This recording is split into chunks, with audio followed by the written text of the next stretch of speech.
Hello mga idol! Tara at ipagpatuloy na natin ang kwento ni Yosong. Sa pagpapatuloy, sa dating buhay ni Yosong habang nag-iisip siya ng malalim ay may tumawag sa kanya, nagulat ito at napatingin sa tumawag sa kanya, ang taong ito ay si Song Seiheo, mandirigmang matigas ang ulo na pinakamatagal na nasa tabi niya sa residual troops. Habang pinaglalaroan nito ang punyal ay tinanong niya ang ating bida kung totoo ba daw na bibigyan sila ng 1 taon na bakasyon kapag natapos nila ang mission. Habang nasa kalagitnaan ng pakikipag-usap ito ay may biglang sumingit at kinuha ang punyal habang sinasabi na kung kontento na ba daw ito sa 1 taon na bakasyon.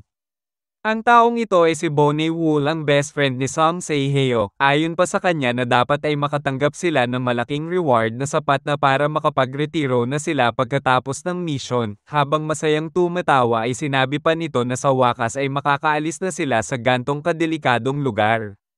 Dumating pa ang ibang miyembro ng residual troops, ayon sa isang matanda na dapat ay kasali sila sa usapan na ito. Ang taong ito ay si Old Man Soha, isang misteryosong matanda na palaging nakasuot ng panglibing na kasuotan, ayon pa sa kanya na bakit pinag-uusapan na ang tungkol sa reward kung hindi pa nga napagdedesyonan ito ng mga nakakataas sa kanila.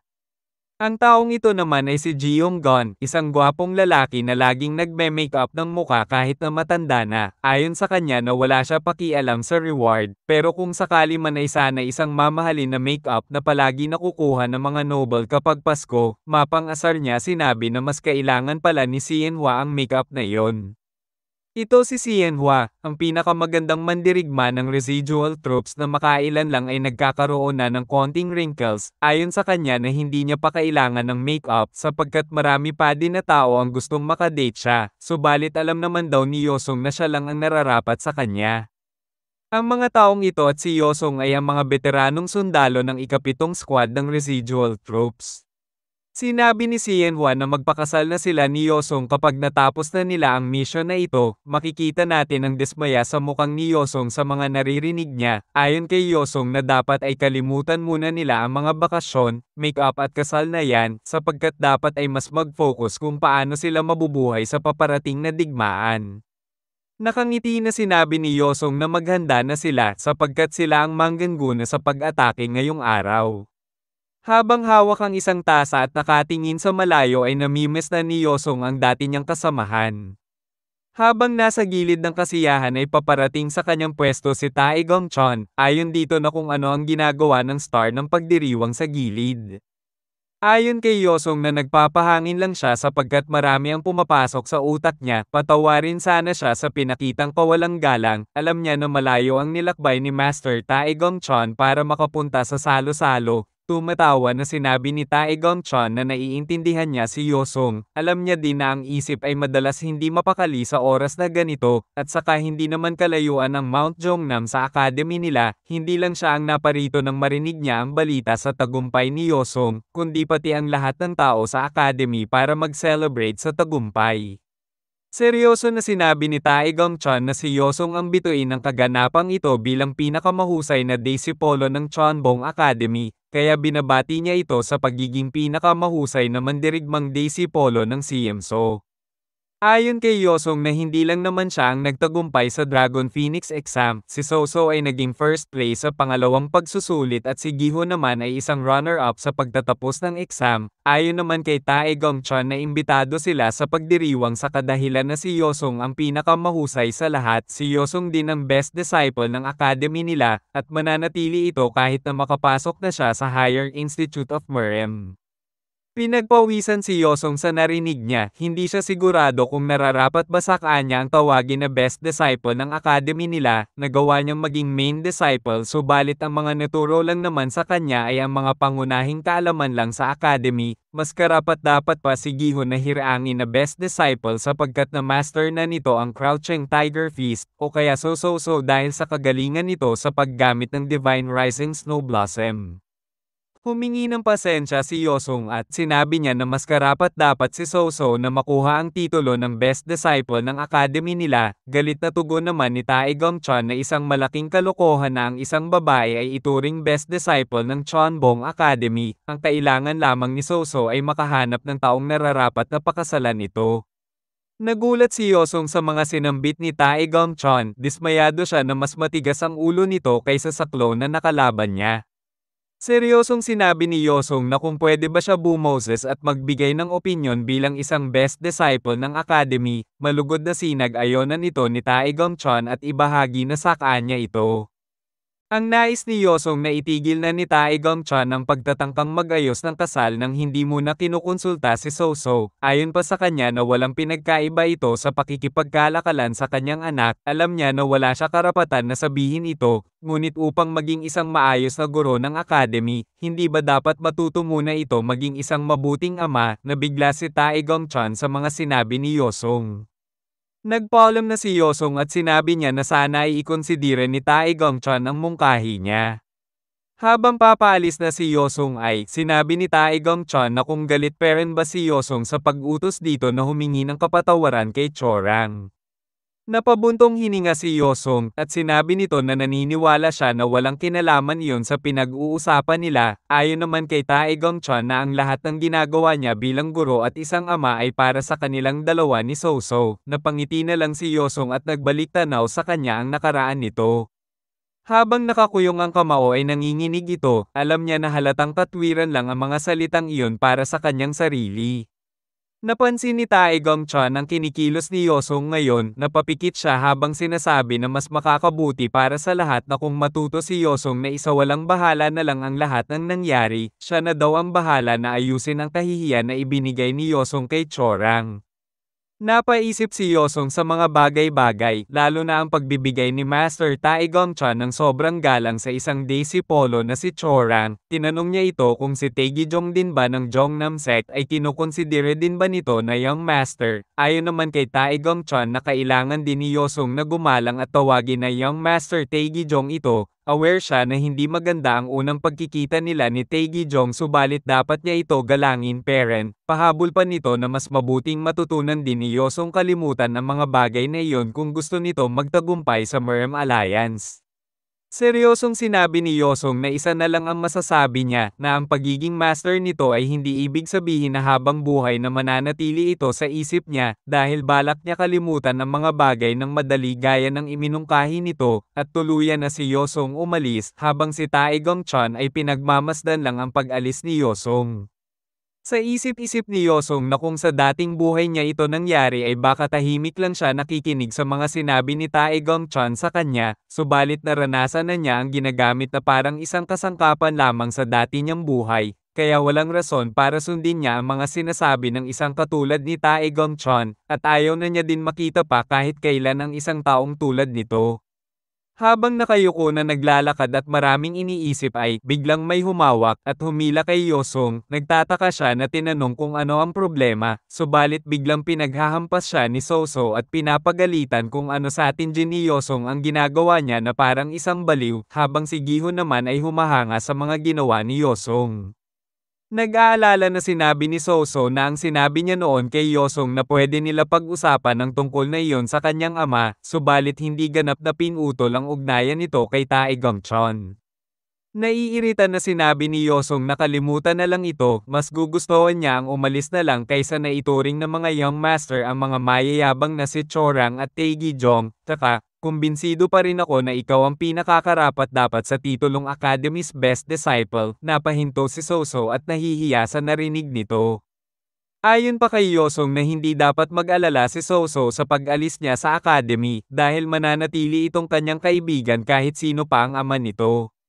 Makikita natin ang pamumula ng muka ni Soso sa mga narinig niya kay Yosong. Sa isip ISP pa ni Yosong na ang babaeng ito ay hindi ang magiging asawa ni Gyeonghon o ang warrior empress na pumatay ng libu-libong lalaki, siya ay si Soso Chan na kanyang kaibigan.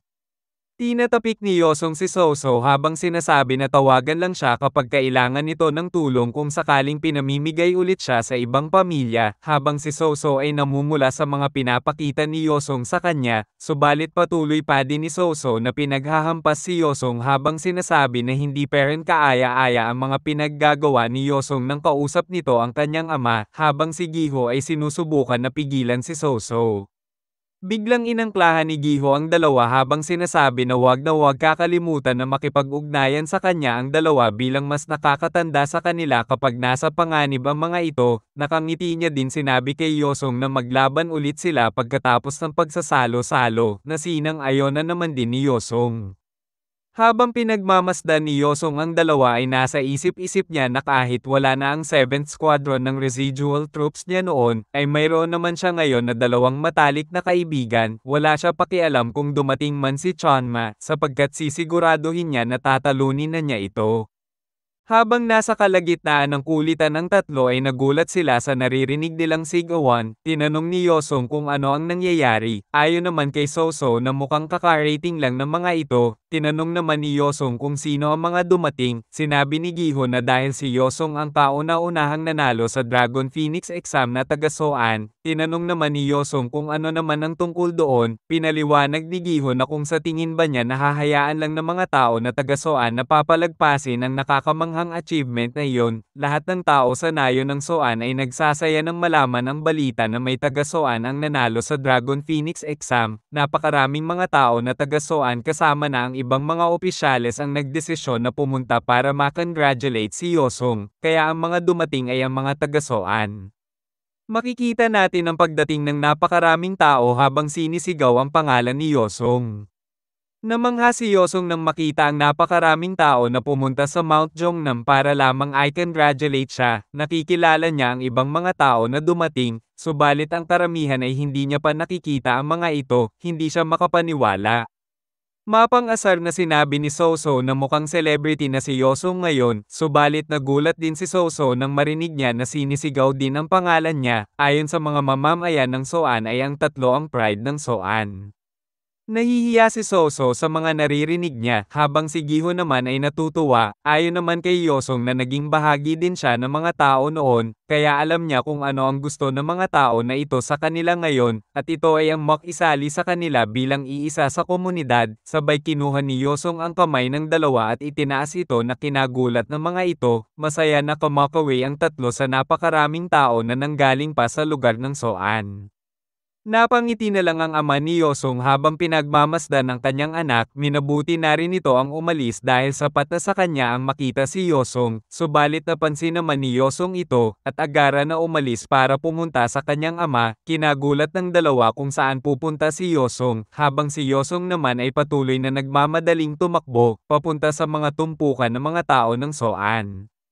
Habang tumatakbo papunta sa kanyang ama ay napasabi siya sa isip niya na hindi pero nagbabago ang kanyang ama, pero mas nagpapasalamat siya sa kanyang ama dahil doon, napalingon ang ama ni Yosong nang tawagin niya ito, sabay tumalon at yamakap si Yosong sa kanyang ama, habang ang mga tao ay patuloy pa din na nagsasaya sa tagumpay na naibigay ng tatlong mandirigma na si Yosong, si Soso at si Giho para sa Soan.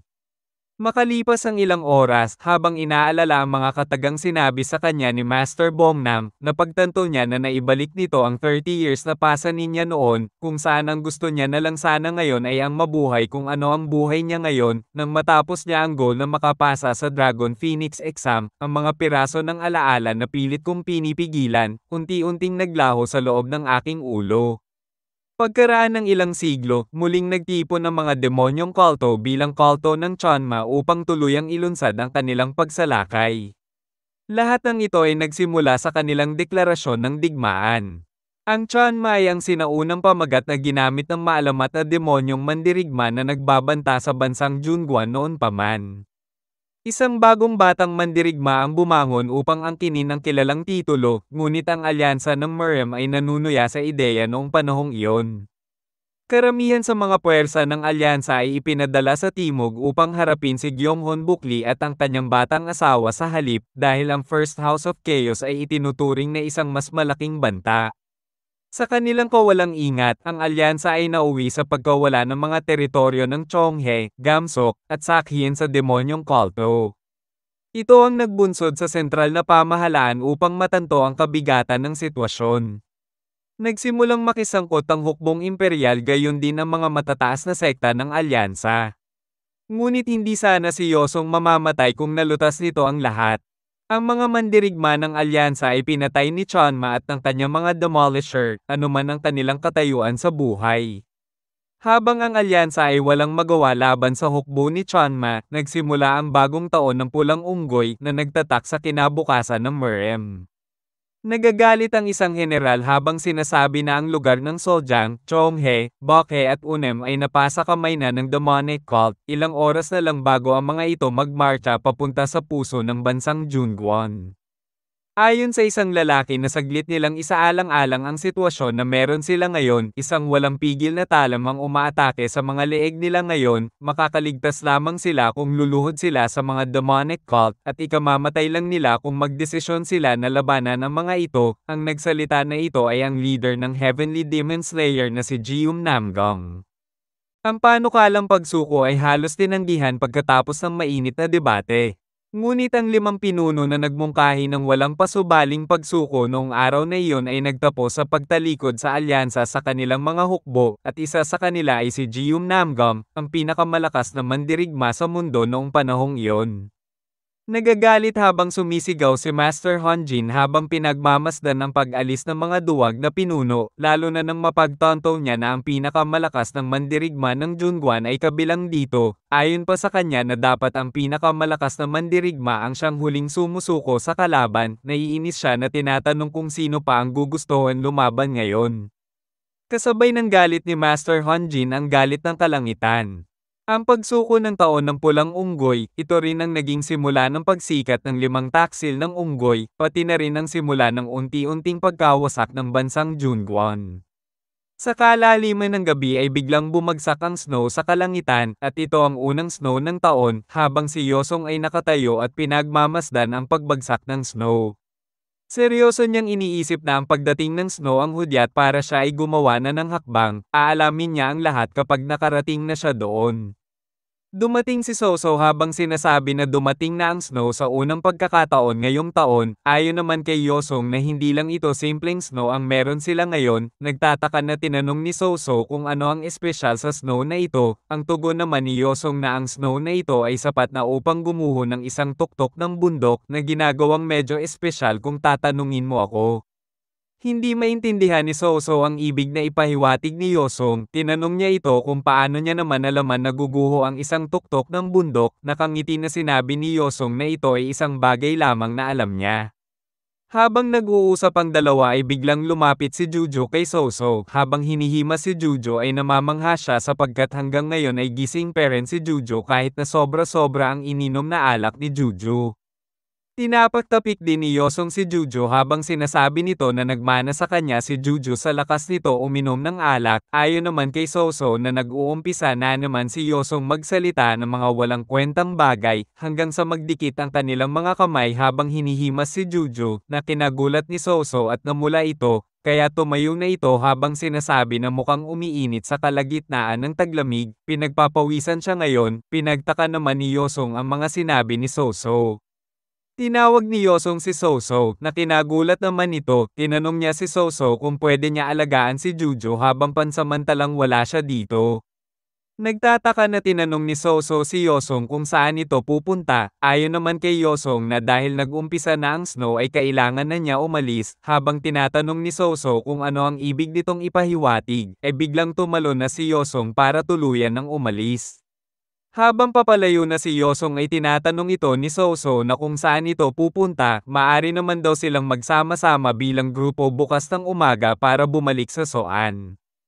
Lumingon at ngumiti si Yosong habang sinasabi na aalis siya para mailigtas si Soso. Gayunpaman ay nagagalit si Soso at sinasabihan si Yosong na sabihin na nito kung saan siya pupunta. Tinatanong niya din kung bakit ngayon mismo ito aalis sa kalagitnaan ng gabi. Wala na lang masabi si Yosong sa nakikita niyang reaksyon ni Soso. Sa isip-isip niya na kapag nailigtas niya ang pagkawasak ng bansang Jungwan ay para na rin niya nailigtas sila Soso at ang iba pa. Sumigaw si Yosong habang sinasabi na aalis siya para maging pinakamalakas na mandirigma sa mundo. Tinanong ni Soso kung ang pag-alis ba ni Yosong ay makokonsidera na pagsasanay, na sinang-ayon na naman ni Yosong. Pahabol niya pa na gusto niyang lumakas pa sa pamamagitan ng paglalakbay.